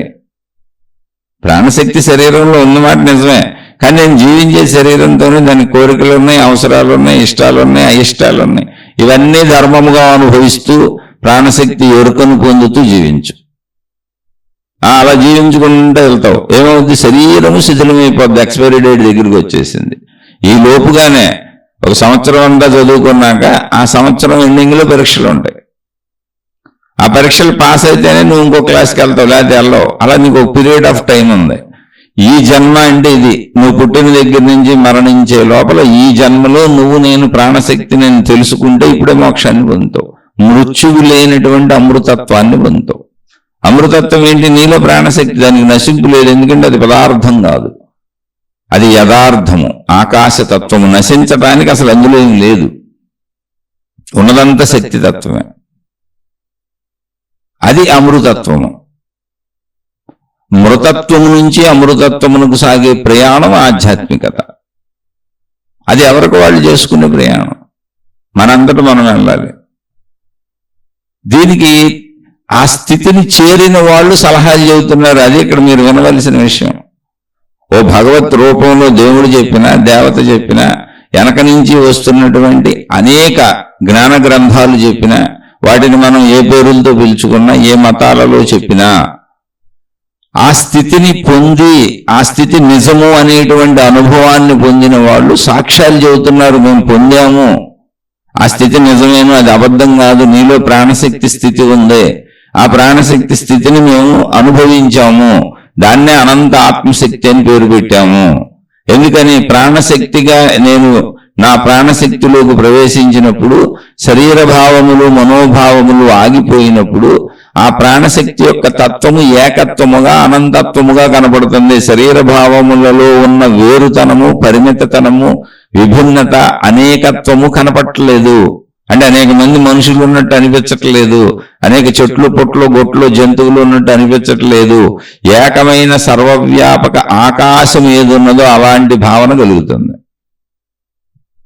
ప్రాణశక్తి భావన ఎలా ఉన్నది, శరీర భావన ఎలా ఉన్నది, మనోభావన ఎలా ఉన్నది. శరీర మనోభావములతో జీవితమును నడుపుకుంటూ ప్రాణశక్తి భావనలోనికి రావటమే మృత్యుతత్వమును జయించి అమృతత్వమును వెళ్ళటం. వాళ్ళే మృత్యుంజయులు. మృత్యుంజయులు మరణించరు కాదు, శరీరం ఎప్పుడు మరణిస్తుంది. ఇందులో మళ్ళీ మీరేం పొరపాట్లు పడబాకండి. ఇందులో అసలు పొరపాటు పడే ప్రసక్తే లేదు. ఏం పొరపాటు పడద్దు.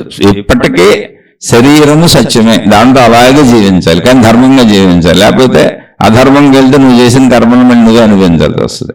మళ్ళీ అందులో చెప్పాను, ఆ కర్మలు నీ కోసం నువ్వు తప్పులు చేస్తే నువ్వే అనుభవిస్తావు, నీ వాళ్ళ కోసం నువ్వు తప్పులు చేస్తే వాళ్ళు అనుభవిస్తారు. ఎవరు ఆ కర్మల ఫలములను భోగములను పొందారో, ఎవరు ఆ కర్మ ఫలముల ఫలాలను తిన్నే అనుభవించారో వాళ్ళు కర్మలో ఆ కర్మఫలాలను అనుభవిస్తారు. చెడు కర్మఫలాలు అయితే, ధర్మం అయితే ఏమి మంచిగా సాగిపోద్ది. అలాగే నువ్వు పుణ్యకర్మలు చేస్తే నువ్వు ఆ పుణ్యకర్మలు అనుభవిస్తావు. పుణ్య సంపాదన అయితే నీ వాళ్ళు కూడా పుణ్యంగానే బతుకుతారు. అందుకే ధర్మో రక్షిత రక్షిత. ఇక్కడ నిన్ను రక్షించేది ఏంటంటే నువ్వు చేసే ధర్మకర్మలు, మంచి కర్మలు. నిన్ను శిక్షించేది ఏంటంటే నువ్వు చేసే చెడు కర్మలు, నిన్ను కానీ నీ వాళ్ళను కానీ. ఇది మర్చిపోవద్దు. ఆ ఎరుకుతాల జీవించాల్సిందే, చచ్చే వరకు చచ్చినట్టు జీవించాల్సిందే, అదేం మారదు. అక్కడ ఏమేమి అవసరాలు ఉన్నాయో అవి మారవు. కానీ అవసరాలను నువ్వు ఎంత పెంచుకుంటావు, ఎంత అర్థం చేసుకుంటావు, ఎంత పరిమితిలో ఉంచుకుంటావు, ఎంత తృప్తిగా బతుకుతావు, ఎంత ధర్మంగా బతుకుతావు, ఎంత మంచిగా బతుకుతావు, ఎంత హాయిగా సుఖంగా బతుకుతావు అనేది నీ జ్ఞాన పరిపక్వత, నీ ఓర్పు, నీ నేర్పు, అది నీ మీద ఆధారపడి ఉంది. బోధలన్నీ ఆ జీవితానికే చెప్పబడినాయి. అలా జీవిస్తూ ప్రాణశక్తి ఎరుకను తెలుసుకున్నప్పుడు మృత్యుతత్వం ఉంది. దేనికి? శరీరమునకు మృత్యుతత్వం ఉంది, అది చచ్చిపోదు. అలాగే మనసుకు కూడా మృత్యుతత్వం ఉంది. శరీరముతో చేసిన పనులన్నీ ప్రాణశక్తిలో ముద్రింపబడి అవి మనసుగా ఉన్నాయి. మనసు శక్తి స్వరూపము, ప్రాణశక్తి స్వరూపము. కానీ మనసు అని ఎందుకు పిలుస్తున్నామంటే అందులో ప్రాపంచిక పరిమితుల విషయాలు ఉన్నాయి. అన్ని పరిమిత విషయాలు శరీరపరమైన విషయాలే ఉన్నాయి. శరీరము చనిపోయినా, శిథిలమైపోయినా అమృతత్వాన్ని అంటే తనలోని ప్రాణశక్తిని తెలుసుకోని వ్యక్తికి ఏమవుతుంది అంటే మళ్ళీ మనసుంది కనుక ఇంకొక శరీరాన్ని ధరించి మళ్ళీ నేను ఇవన్నీ అనుభవించాలి అనేటువంటి ఆ తమస్సు మోహంలోకి వెళ్ళిపోతాడు. ఒక తమస్సు, ఇంద్రియ కోరికల తమస్సు, మోహం, ఇంద్రియ కోరికల మత్తు, నేను నాది నా వాళ్ళనే ధనమత్తు, కీర్తిమత్తు, బంధముల మత్తు, మోహం, వాటిలో ఇరుక్కుపోతాడు. అందుకని ఆ ఇరుక్కుపోయిన మోహంలో ఆ మనస్సుతో కొట్టుమిట్టాడుతూ అయ్యో శరీరం పోయింది, నాకు ఇంకో శరీరం కావాలి, ఇంకో శరీరం కావాలని జీవుడు అల్లాడిపోతూ తనకు అవసరమైన తన అవసరాలు తీర్చుకోవడానికి ఉపయోగపడేటువంటి శరీరమును ఎత్తుక్కొని అక్కడ పడతాడు. ఇది శాస్త్రములు మహాత్ములు అందించిన, శాస్త్రములు అంటే మన పూర్వీకులైన పెద్దలు చెప్పిన జ్ఞానం. ఖచ్చితంగా నమ్మాలి. ఎందుకంటే జననములు జరుగుతున్నాయి, ఆకుండా జననములు జరుగుతూనే ఉన్నాయి, ఆకుండా మరణములు జరుగుతూనే ఉన్నాయి కనుక పునర్జన్మ సిద్ధాంతము, మోక్షం అనేది ఒకటి అర్థమవుతుంది కనుక మృత్యుతత్వం నుంచి అమృతత్వం అంటే ప్రాణశక్తిని తెలుసుకునేటువంటి ప్రాసెస్ మనకు కూడా తెలుస్తుంది కనుక మనలో ప్రాణశక్తి ఉన్నదన్నది నిజమే కనుక నాలోని అమృతత్వమైనటువంటి అంటే నశించనటువంటి, చనిపోయినటువంటి నా తత్వమును, నా ప్రాణశక్తి తత్వమును, నా ఆత్మశక్తి తత్వమును, నా స్వస్వరూపమును నేను తెలుసుకోనంత వరకు, నేను శరీరం అనే భ్రాంతిలో మనసుతో జీవించినంత వరకు శరీరం శిథిలమైపోయినా మనసు శిథిలం అవ్వదు. ఎందుకనంటే అది శక్తి స్వరూపము, ప్రాణశక్తి స్వరూపము. కానీ అందులో శరీర సంబంధిత ప్రాపంచిక విషయముల మత్తున్నది. ఆ మత్తులో ఉన్నాము, తమస్సు ఉన్నది, ఆ మోహం ఉన్నది, ఆ బంధం ఉన్నది, ఆ కోరికలు ఉన్నవి. అందువలన ఇంకొక శరీరముతో మళ్ళీ ఆ మత్తులన్నీ తీర్చుకుందామని మత్తుతో ఇంకో జన్మ తీసుకుంటాం. ఆ ఏర్పాటు సృష్టిలో ఉంది. ఇది సమంజసంగా ఉంది అర్థం చేసుకోవడానికి. ఎందుకని? నా ప్రాణశక్తి యొక్క తత్వము, అనంతత్వము తెలుసుకునే వరకు మీరు ఉన్న మనసులో ఉండిపోద్దుగా. శరీరం శిథిలమైపోయినా నేను తెలుసుకోలేదుగా, అమృతత్వాన్ని పొందలేదుగా, మోక్షాన్ని పొందలేదుగా, నేను సర్వవ్యాపక అనంత ఆత్మశక్తిని, ఆకాశతత్వమును, శక్తితత్వమును అని నేను సర్వవ్యాపక ఏకత్వపు ఉనికిలో స్థిరమైపోలేదుగా. నాకు వేరు భావన ఉందిగా, శరీర భావన ఉందిగా, కోరికల భావన ఉందిగా, బంధుత్వాల భావన ఉందిగా, మోహభావన ఉందిగా, ధనభావన ఉందిగా, కోరికల భావన విపరీతంగా ఉన్న మత్తులో ఇరుక్కుపోయి కదా చచ్చిపోయాను నేను. శరీరం వృద్ధాప్యం వచ్చి చనిపోయాను. కానీ మనసుకు వృద్ధాప్యం లేదు, శక్తికి వృద్ధాప్యం లేదు, మనసు అలాగే ఉంది. అందువలన మరలా శరీరము ధరించి మళ్ళీ ఆ మత్తులోకి ప్రవేశిస్తాను, అవన్నీ అనుభవిద్దామని. అందుకనే పునరపి జననం పునరపి మరణం పునరపి జనని జఠరే శయనం. ఎన్నిసార్లైనా ఆ మత్తు, ఆ తమస్సు మత్తును నువ్వు పోగొట్టుకోపోతే, ఆ ఇంద్రియ మత్తును నువ్వు పోగొట్టుకోపోతే, నేను నాది నా వాళ్ళనేటువంటి మత్తుని ధర్మంగా అనుభవించి అది మత్తుగా వ్యసనంగా చేసుకోకుండా ధర్మయుత జీవనం గడపకపోతే, ధర్మయుత జీవనం గడిపేవాడికి మత్తుపోయినట్టేనండి. భార్యను వదిలేస్తే మత్తు, లేకపోతే భర్తను వదిలేస్తే మత్తుపోయింది, పిల్లల్ని వదిలేస్తే మత్తుపోయింది, కుటుంబాన్ని వదిలేస్తే మత్తుపోయింది, ఇల్లు వదిలిపెట్టి పారిపోతే మత్తుపోయిందని అనుకోబాకండి. అలాంటి వాళ్ళ మాటలు అసలు నమ్మబాకండి. అది నిజమైతే ప్రకృతి ఏకకణ జీవుల్ని తయారు చేసేది. అంటే ఏదో ఒకటే జాతి ఉండేది, అయితే మగవాళ్ళు ఉండేవాళ్ళు, లేకపోతే ఆడవాళ్ళు ఉండేవాళ్ళు. ఏకజాతే ఉండేది, ఏకకణ కాదు, ఏకజాతే ఉండేది. స్త్రీ పురుషులు ఆ సంయోగము, ఆ ఇంద్రియములకు ఆ సుఖములు, ఆ భోగములు, ఆ భావనలు అనిపించటము, శరీరమునకు శబ్ద స్పర్శ రూపరస గంధములు, ఇవన్నీ అద్దింది సమకూర్చింది సృష్టే. అందుకని ధర్మయుత జీవనం ఎప్పుడు, ఆ ధర్మయుత జీవనం అనేది ఎప్పుడు కూడా ఇంద్రియ జయము. ఇంద్రియములను జయించిన వాడు ధర్మముగా జీవించగలుగుతారు, మంచిగా జీవించగలుగుతారు.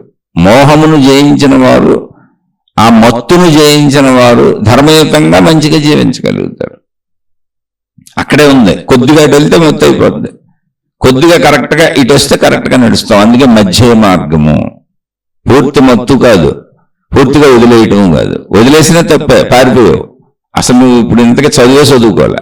కుటుంబాలను వదిలేసి వెళ్ళిపోయే వాళ్ళందరూ అసలు చదువుకోవాలి. ఎందుకంటే అసలు సమస్యల్లో, బాధల్లో, ఇబ్బందుల్లో, అసలు ఇంద్రియ సుఖంలో, భోగాల్లో పారిపోయావు. అవి కనపడినంత దూరం పారిపోయావు. బాధ్యతలు వదిలేసావు, పారిపోయావు. అసలు నువ్వు ఇప్పుడు పరీక్ష రాయడానికి ఏముంది? నువ్వు చదువులేదు, నీకు చదువు లేదు, పరీక్ష లేదు, నీకు నువ్వే సర్టిఫికెట్లు ఇచ్చుకో అంతే. కాదు, అందులోకి వెళ్ళు, అందులో దూరు, ధర్మంగా బతుకు, మంచిగా బతుకు, అందులోంచి పాస్ అయి బయటికి రా, గెలు, ధర్మయుతంగా జీవించు, ఇంద్రియాలను గెలు, మనస్సును గెలు, నీ మీద నువ్వు అదుపు సాధించు. నీ మీద నువ్వు అదుపు సాధించిన రోజున నీ ప్రాణశక్తిని తెలుసుకునేటువంటి అర్హత, యోగ్యత నీకు వస్తుంది. అమృతత్వాన్ని పొందేటువంటి ప్రాథమిక మొట్టమొదటి అడుగు పడుతుంది నీకు. ఎప్పుడు నిన్ను నువ్వు జయించాలి, ఆ మత్తులోంచి చక్కగా నడవాలి, మంచిగా నడవాలి. అది అందుకని ఇప్పుడు ఈ మృతత్వము అమృతత్వం మనకు అర్థమైంది. మృతత్వము అనేది పోయేది కాదు, శరీరమునకు అది తప్పదు. కానీ అమృతత్వం అంటే ఏంటంటే నాలోనే నశించని తత్వం ఉంది, దాన్ని తెలుసుకున్నదే నా ప్రాణశక్తి. సింపుల్, ఇంతకంటే ఏం లేదు అసలు ఇందులో. అయితే ఈ ప్రాణశక్తిని తెలుసుకునే లోపల ప్రాణశక్తి ఎరుకను నేను మరణించే లోపుగా తెలుసుకుంటే మనసు కూడా మాయమైపోద్ది. ఎందుకంటే నేను అనంత ఆత్మశక్తిని అన్నప్పుడు మనసు కూడా లేదు, అక్కడ ఎగిరిపోయింది. తెలుసుకోకుండా మరణిస్తే మనసు ఉండిపోతుంది. మనసులో ఉన్నవన్నీ మళ్ళీ తమస్సు భావాలు, మోహభావాలు, కోరికల భావాలు కనుక మళ్ళీ మళ్ళీ మళ్ళీ జన్మలు తీసుకుంటానే ఉంటా. ఎన్నిసార్లు ఎప్పటికీ జన్మ పరంపర ఆగుతుంది అంటే ఎప్పటికి నేను నా ప్రాణశక్తిని, నా సత్యతని, నా అమృతత్వాన్ని తెలుసుకుంటానో అప్పుడు నేను ఇంకా మృతత్వం అంటే మళ్ళీ జన్మ తీసుకోను. ఎందుకని నాకు నా అనంతత్వం అర్థమైనప్పుడు, నేను శక్తిని నాకు అర్థమైపోయినప్పుడు, నేను అనంత ఆత్మశక్తిని, ఆకాశతత్వమునని నాకు తెలిసినప్పుడు ఆ తత్వ భావనలో, ఆ తాత్విక భావనలో, ఆ అమృతత్వ భావనలో, ఆ మోక్ష భావనలో ఎరుకతో, ఉనికితో, ఎటువంటి ఊహలు లేకుండా అందులో చిరస్థాయిగా నిలిచిపోతా. అదే నా స్వస్వరూపం అని అందులో ఇమిడిపోతా. అప్పుడు మళ్ళీ నాకు ఇంకో జన్మ తీసుకోవాలి, ఇంకో శరీరం తీసుకోవాలి, ఎన్ని అనుభవించాలని నాకు ఎందుకు అనిపిస్తుంది? అసలు అనిపించని ఆ స్థితి పేరు మోక్షము. ఎందుకని నేను ఆల్రెడీ శాశ్వతంగా ఉన్నాను, ఉన్నదంతా నేనే. పరిమిత భావ మనస్సు కనిపిస్తుంది, అయ్యో నాకు శరీరం లేదు, శరీరం చచ్చిపోయింది, ఇప్పుడు ఈ కోరికలు తీర్చుకోవాలి, నేను ఇంద్రియ కోరికలన్నీ తీర్చుకోవాలి, కాబట్టి నాకు ఇంకో శరీరం కావాలని పరిమిత భావ మనస్సు కనిపిస్తుంది. అపరిమిత అనంత ఆత్మశక్తికి అసలు భావమే ఉండదు, ఉనికి ఉంటుంది, ఎగ్జిస్టెన్స్ ఉంటుంది. ఉన్నదంతా నేనే అయితే ఇంకా నాకు భిన్నత ఎక్కడుంది అసలు? అది అమృతత్వము. ఇది తెలుసుకోవడానికి సాగే ప్రయాణంలో ఇప్పుడు మన సోదరుడు అడిగింది ఏంటి? అంతరంగిక ప్రయాణము చేసేటప్పుడు అంటే ఇది దైనందిన జీవితంలో గుడికి అంటే ప్రార్థనాలయాలకు వెళ్ళటం చేస్తానే ఉంటాం కదా, ఇంట్లోనే ఉండి సాధన చేయటం కరెక్టా, లేదా ఆ మందిరాలకే, ఆ ప్రార్థనాలయాలకే వెళ్ళటం, తీర్థయాత్రలు, పుణ్యక్షేత్ర యాత్రలు చేయటం కరెక్టా, ఆధ్యాత్మిక ఎదుగుదల ఎలా ఉంటుంది వివరించగలరు? ఇవన్నీ తిరిగితే ఆధ్యాత్మిక ఎదుగుదల ఉంటుందా అంటే ఖచ్చితంగా ప్రాథమిక స్థాయిలో ఇవన్నీ అవసరమైనవి, అందుకే మహాత్ములు ఏర్పాటు చేశారు. కానీ మీరు ఏ స్థాయిలో ఉన్నారు అన్న దాని మీద ఇది ఆధారపడి ఉంటుంది. ఇక్కడ క్లాష్ ఎక్కడెక్కడ వస్తుందంటే ఒకళ్ళకి మనం ఇప్పుడు ఆత్మస్థాయిలో నాకు అర్థమైన ఆత్మజ్ఞాన స్థాయిలో మాట్లాడుతుంటే ఇంకో ఆయన వచ్చి ప్రార్థనాలయాలు లేవంటావా, ప్రార్థనాలయాలు తీసేసావా, దేవుళ్ళు దేవతలు లేరంటావా అని తిడతాం మొదలెడతాడు. ఆయన తిట్టొద్దు, ఎవరి స్థాయి వాళ్ళదే. నర్సరీలో కుర్రోడు బొమ్మలతో ఆడుకుంటాడు, అసలు పాఠాలే చెప్పరు. 1వ తరగతిలో అక్షరాలు నేర్పుతారు. 1వ తరగతి దగ్గరికి వచ్చి ఆయన నేను కొట్టేసి తిట్టేసి నువ్వు పుస్తకం ఇచ్చేసి నువ్వు ప్రొఫెసర్ లాగా ఇవన్నీ చదవలేవా అన్నావు అనుకో, ఆడేం చదువుతాడు, ఆడికేం తెలుసు. అక్షరాలు నేర్చుకుంటున్నాడు, అక్కడ దిద్దుకుంటున్నాడు ఆ బొమ్మలతోనే. తర్వాత మళ్ళీ ఆ ఎల్కేజీ యూకేజీల్లో బొమ్మలు చూపించే బొమ్మలతోనే పదాలు నేర్పుతారు. ముందు అక్షరాలు నేర్పుతారు, తర్వాత పదాలు నేర్పుతారు. పదాల తర్వాత పదాల కూడికతో వాక్యాలు నేర్పుతారు. అన్నీ ఒక్కో సంవత్సరం పట్టుద్ది, తక్కువ రోజులు కాదు. 365 రోజులు పెట్టారు సంవత్సరం. ఊరిని అక్షరాలు నేర్చుకొని పదాలు నేర్చుకోవటానికి. అలా పదాలు నేర్చుకున్న కాడి నుంచి మళ్ళీ ఇంక నేర్చుకుంటూ ప్రపంచంలో ఉన్న వేల లక్షల కోటాను కోట్ల మార్గములు ఉన్నాయి మనం చదువుకోవటానికి. అనేక వైపులకు వెళ్ళొచ్చు, అనేకం చేయొచ్చు. తత్సంబంధిత విద్యల వైపు వెళ్తూ ఉంటాడు. అందరూ మొత్తం చదివేలేరు, ఎవరికి ఏది కావాలో అటు పోతారు. అలా స్థితి గతి ఉంటుంది. కాబట్టి ప్రాథమిక స్థాయిలో మీరు ఉన్నారనుకోండి, అసలు ఎప్పుడైనా ముందు మనకు సాధన మొదలైంది ఇంట్లోనే. ముందు చెబుతున్నా నేను, సాధన మొట్టమొదట మొదలైంది ఇంట్లోనే. తల్లిదండ్రుల వద్ద మనం నేర్చుకున్నాం, మనం పుట్టిన చోట ఏ మతం అయితే అది. కాబట్టి సాధన ఇప్పుడు ఇంట్లోనే సాగుతుంది. ప్రార్థనాలయాలకు వెళితే అక్కడ సమూహాలను చూసి మీకు భక్తి బలపడుతుంది, ఒక దైవశక్తి ఉంది, దాన్ని తెలుసుకుందామనే భావన బలపడుతుంది. పవిత్రంగా జీవిద్దాం, మంచిగా జీవిద్దాం, చెడు చేయొద్దనే భావన బలపడుతుంది. ఆ దైవ బోధలో, ఆ మత బోధలో, ఆ దైవ చరిత్రలో, ఆ మత గ్రంథాలు చదువుకోవటం వలన పవిత్ర జీవితం జీవిద్దాం, చెడు చేయొద్దనే భావన బలపడుతుంది. అంటే ఖచ్చితంగా మీరు వెళ్ళాల్సిందే. అలాగే పుణ్యక్షేత్రాల విశేషాలు చదువుకొని అనేక పుణ్యక్షేత్రాల్లో అక్కడ ఉన్న పుణ్యపురుషులు ఎలా ఉన్నారు, ఎప్పుడున్నారు, ఎందుకున్నారు, ఏం చేశారు, ఇంతకాలం అక్కడ ఉన్నవాళ్ళు ఏం పొందారు, ఇది ఎందుకు పుణ్యక్షేత్రం అయిందని దాని విశేషాలు తెలుసుకొని మనం కూడా అలా, ఆ క్షేత్రం పేరే పుణ్యక్షేత్రం. పుణ్యకార్యములు చేసిన వాళ్ళు అక్కడ జీవించారు, అంత మంచి జరిగింది. పుణ్యం అంటే మంచి, అంత మంచి ఉండటం వల్లనే ఆ ప్రదేశం పుణ్యక్షేత్రం అయింది. కాబట్టి అటువంటి పుణ్యము నేను కూడా చేస్తూ జీవించాలని పుణ్యభావన, మంచి భావన పెంచుకోవడానికి నీకు పుణ్యక్షేత్రాలు సహకరిస్తుంటే, ఉపయోగపడుతుంటే, నీలో ఆ భావన పెరుగుతుంటే ఖచ్చితంగా నువ్వు పుణ్యక్షేత్ర యాత్రలు, తీర్థయాత్రలు చేయాల్సిందే. ఎందుకని నువ్వు ఉన్న స్థాయి. ఇవన్నీ చేసేసుకుంటూ వచ్చేసి మనసు కుదుట పడిపోయి, నా శరీరంలో ఇప్పుడు నేను తప్పులు చేయకూడదు, నా మీద నేను దృష్టి పెట్టుకొని, ఇప్పుడు నా దృష్టిని నా వైపు నేను తిప్పుకొని, నన్ను నేను గమనించుకుంటూ, నాలోని చెడులు గమనించుకుంటూ, నన్ను నేను మార్చుకోవాలి, నాలో చెడులు పోగొట్టుకోవాలి, నేను ఎటువంటి తప్పులు చేయకూడదు అనేటువంటి భావాన్ని నేను పెంచుకుంటూ, నాలో తప్పులు సరిచేసుకుంటూ, నాలో మంచిని పెంచుకుంటూ నేను సాగాలి అంటే మొత్తం దృష్టి నా మీద నేను పెట్టుకోవాలి. అయితే అక్కడ దాకా నేను అసలు వచ్చానా? ముందు నాలో ఆ దైవీ తత్వపు పవిత్ర భావన బలపడిందా? ఇక్కడ ఒక శక్తి ఉన్నది, దాన్ని దైవశక్తి అంటున్నారు ఫస్ట్. ఆ దైవశక్తే చిట్ట చివరికి నాలో అనంత ఆత్మశక్తి, ప్రాణశక్తి అని తెలుస్తుంది. ఆ పవిత్ర భావాలు కుదిరే వరకు నువ్వున్న స్థితిని బట్టి నువ్వు గురువులను అనుసరించాలి, మతాలను అనుసరించాలి, మార్గాలను అనుసరించాలి, పుణ్యక్షేత్రాలకు తీర్థయాత్రలు చేయాలి, నువ్వు ప్రార్థనాలయాలకు వెళ్ళాలి. ఇవన్నీ అయిపోయి ఇప్పుడు నాకంతా అర్థమైంది, నన్ను నేను మార్చుకొని మంచిగా జీవించాలి అన్నప్పుడు నీలోకి నువ్వు ప్రయాణించాలి. అది అంతరంగిక ప్రయాణం. అంతరంగిక ప్రయాణంలో మొట్టమొదటిది నాలో చెడుని నేను తొలగించుకోవటం, నాలో మంచిని నేను పెంచుకోవటం. నాలో చెడుని తొలగించుకుంటూ నాలో మంచిని పెంచుకునే ప్రయత్నం చేస్తున్నప్పుడు అంతరంగిక ప్రయాణం సాగుతున్నట్లే. అప్పుడు ప్రయాణం అంతా నాలో చెడుని పోగొట్టుకోవటం, మంచిని పెంచుకోవటం. ఈ మంచిని పెంచుకోవటానికి ఒకవేళ నా శక్తి సరిపోకపోతుంటే ప్రార్థనాలయాల సహకారం తీసుకో, మతాల సహకారం తీసుకో, గురువుల సహకారం తీసుకో, గ్రంథాల సహకారం తీసుకో, పుణ్యక్షేత్ర యాత్రల సహకారం తీసుకో. అది నువ్వు ఉన్న స్థితిని బట్టి. నీకు సాధన చేసుకోవడానికి సాధనా బలం ఎక్కడి నుంచి సమకూరుతుంది? నీ బలం నీకు సరిపోతుందా? సరిపోకపోతే ప్రార్థనాలయాల నుంచి, తీర్థయాత్రల నుంచి బలం తెచ్చుకోముందు. అందుకే ఇవన్నీ ఏర్పాటు చేశారు. అందుకని ఎవరున్న స్థితి నుంచి వాళ్ళు సాగాలి. అలా నన్ను సరి చేసుకుంటూ మొత్తం చెడులన్నీ పోగొట్టుకొని కేవలం మంచిగా మాత్రమే జీవిస్తాను ఎటువంటి పరిస్థితులలోనైనా అనేటువంటి మంచి జీవితాన్ని జీవిస్తూ కొంత సమయం మిగిల్చుకొని నా ప్రాణశక్తిని నేను తెలుసుకునే ప్రయత్నం చేస్తాను. ఇది అంతరంగిక ప్రయాణం. శరీరం ఎక్కడికి పోదు, అది ఉన్నంత వరకు దాని అవసరాలు తీర్చాల్సిందే. శరీరము నిజమే, మనస్సు నిజమే, ప్రాణశక్తి నిజమే. కానీ శాశ్వత నిజం ప్రాణశక్తి. శరీరం పరిమిత నిజం, మనస్సు జన్మజన్మల నిజం. ఇందులో సంపూర్ణ జ్ఞానాన్ని పొందితే శాశ్వతంగా మిగిలిపోయేది ప్రాణశక్తి, అనంత ఆత్మశక్తి. నేను అనంత ఆత్మశక్తి స్వరూపుడను, స్వరూపురాలను అనే అనుభూతిని నేనే పొందాలి. ఆ అనుభవాన్ని నేనే పొందాలి. ఆ భావదృఢతను నేనే పెంచుకోవాలి. ఇది నిజం. ఈ నిజమే అంతరంగిక ప్రయాణం. అది ఎవరు ఏ స్థితిలో ఉన్నారో వాళ్ళు ఆ ప్రయాణం చేయాలి. అందుకని ఇన్ని విధాలుగా ఏర్పాటు చేసుకుంటూ వచ్చారు.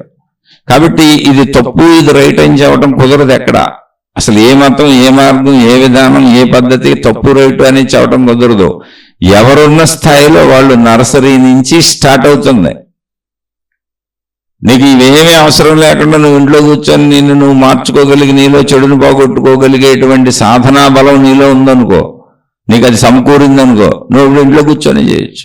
లేదా సాధనా బలం లేదు, నేను ఒక్కదాన్నే ఉండి అన్ని తప్పులే చేస్తాను, పొరపాట్లే చేస్తాను, బాబోయ్ నేను తప్పు చేయకుండా ఉండలేకపోతున్నాను, నా మనసు అల్లాడిపోతున్నాను అనుకో, ప్రార్థనాలయాలకు వెళ్ళు, గురువుని అనుసరించు, మత గ్రంథాలు చదువుకో, తీర్థయాత్రలు చేయి, పుణ్యక్షేత్ర యాత్రలు చేయి. సాధనా బలానికి అవసరమైన బలం సమకూరే వరకు ఏకాంతతలో కూర్చొని నువ్వు నీ యొక్క స్వస్వరూపమును దర్శించుకొని నీలో చెడును పోగొట్టుకొని నీ లోపలకు నువ్వు వెళ్ళేటువంటి సాధనా బలం సమకూరే వరకు బయట నుంచి బలాన్ని తెచ్చుకో. అది మహాత్ములు ఏర్పాటు చేసిన వ్యవస్థ. కాబట్టి ఇందులో ఏది తప్పు కాదు, ఏది రైట్ కాదు. మనిషి ఉన్న స్థితిని బట్టి ఆ స్థితి అనుసారం సాగాలి. అన్ని రైటే. ఆలోచించి చూడండి. మీకు అర్థం కాకపోతే మళ్ళీ అడగండి. తప్పకుండా విశ్లేషించుకునే ప్రయత్నం చేద్దాం. ఒకవేళ నేను చెప్పింది నచ్చని వాళ్ళు ఎవరైనా ఉంటే, అయ్యా అమ్మ మీ పాదాలకు నమస్కారం. ప్రపంచంలో ఎవరు ఎవరిని సంపూర్ణంగా మెప్పించలేకపోయారు. అనాదిగా ఇలాగే ఉంటుంది, ఇలాగే సాగుతుంది. నేను అతి సామాన్యుణ్ణి, నన్ను క్షమించి వదిలివేసి మీ మార్గాల్లో మీరు హాయిగా సాగిపోండి. శుభమస్తు. మీకు మీ కుటుంబ సభ్యులకు మేలు చేకూరుగాక. మరలా మరొక కొత్త శీర్షికతో కలుసుకుందాం.